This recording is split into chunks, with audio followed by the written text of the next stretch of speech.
ক্ষমতার অপব্যবহার, অর্থ পাচার এবং নামে বেনামে অঢেল সম্পদ অর্জনের অভিযোগে সাবেক সেনাপ্রধান জেনারেল আজিজ আহমেদ এবং তার দুই ভাইয়ের বিরুদ্ধে অনুসন্ধানের সিদ্ধান্ত নিয়েছে দুর্নীতি দমন কমিশন। দুপুরে গোয়েন্দা প্রতিবেদনের আলোকে আজিজ এবং তার দুই ভাই জোসেফ এবং হারিসের বিরুদ্ধে অনুসন্ধানের সিদ্ধান্ত নেয় দুদক।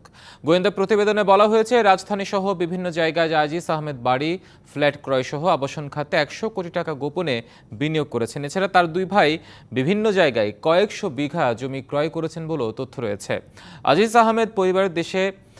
আহমেদের পরিবার দেশে ক্ষমতার অপব্যবহার করে বিপুল সম্পদের পাশাপাশি বিদেশেও তাদের নামে বেনামে সম্পদ রয়েছে।